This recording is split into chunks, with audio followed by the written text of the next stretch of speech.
Imagine turning a single dollar into billions. What would it take to build an empire so powerful that it shapes the world forever? John D Rockefeller did just that. He went from working long hours as a bookkeeper, scraping to make ends meet, to creating a fortune so vast that it still holds the record for the largest personal wealth ever accumulated. But his story isn't just about money. It's about power, strategy, and ruthless ambition. Stay tuned, because you're about to learn how Rockefeller transformed from a poor kid into the wealthiest man the world has ever known. And trust me, you won't want to miss this incredible journey. Before we dive into it, hit that subscribe button, because you don't want to miss more amazing stories of legendary entrepreneurs who changed the world. Let's get into it. John D Rockefeller wasn't born into wealth. In fact, his family struggled to make ends meet. His father, a con artist, was always on the move, leaving John and his family in precarious positions. At just 16 years old, John Rockefeller was already working long hours as a bookkeeper, earning just $3.75 a week, a humble starting point. But from these modest beginnings, Rockefeller would build an empire that not only changed the oil industry, but the entire economy of the United States.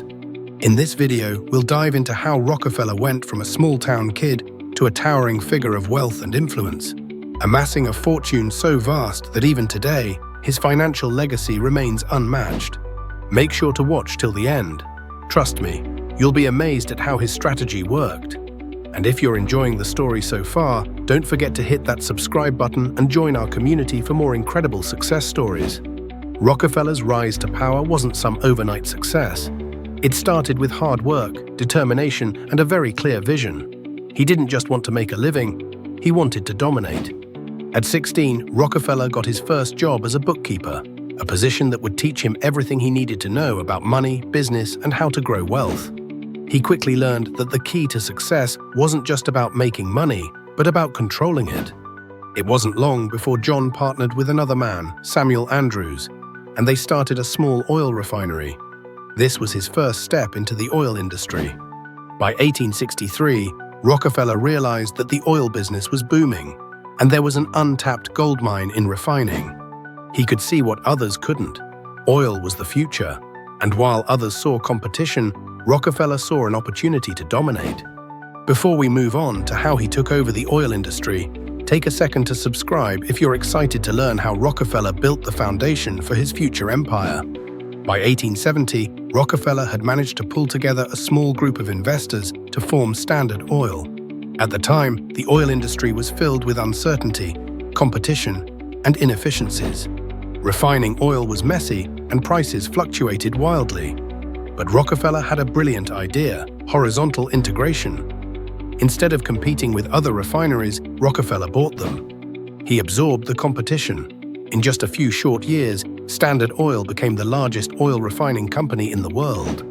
By 1879, Standard Oil controlled 90% of the United States oil refining capacity. How did he do it? The key was his ability to buy out his competitors and control the market. But Rockefeller didn't stop there. He wasn't content with simply being the largest oil refiner. He wanted to own the entire process, from extraction to distribution. If you're finding this inspiring so far, make sure you're subscribed to keep hearing how Rockefeller built his empire step by step. It's going to blow your mind. The breakthrough that would elevate Rockefeller into a true titan of industry came with vertical integration. Rather than simply refining oil, Rockefeller sought to control every part of the oil supply chain. This meant owning everything from the oil wells that produced the raw material to the railroads that transported it, and even the distribution points that sold it. This strategy allowed him to cut out the middlemen and control prices. No longer would he be at the mercy of other businesses. Standard Oil was now the master of every step of the oil process. But there was a catch. The oil in Ohio was terrible. People called it skunk oil because it stunk so badly. But Rockefeller wasn't deterred. He hired a team of chemists who found a way to refine the oil to make it marketable. And soon, Standard Oil was the only company selling clean oil. In the years that followed, the oil fields in Oklahoma, Texas, and California opened up.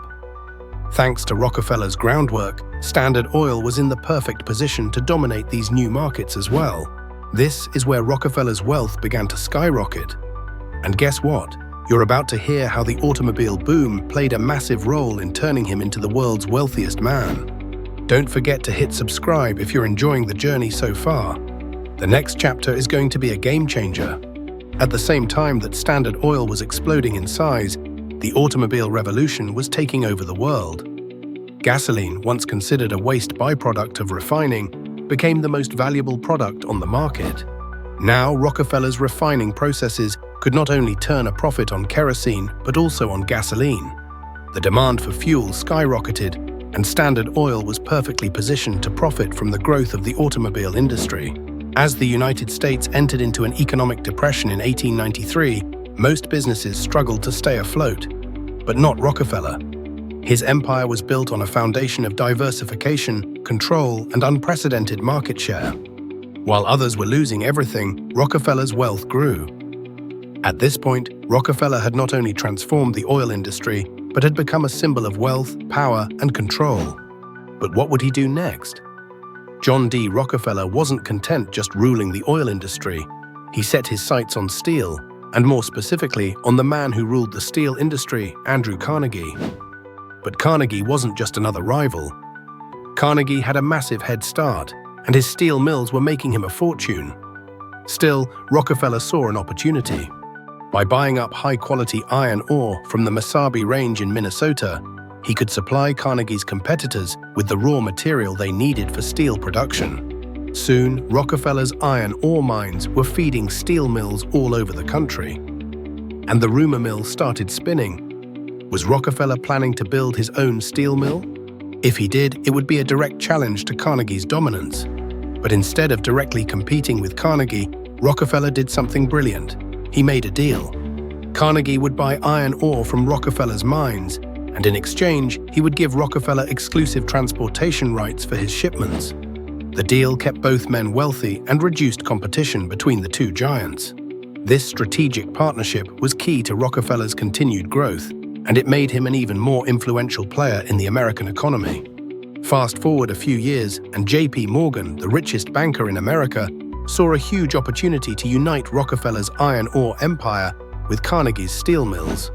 Morgan proposed creating U.S. Steel, a company that would dominate the global steel market.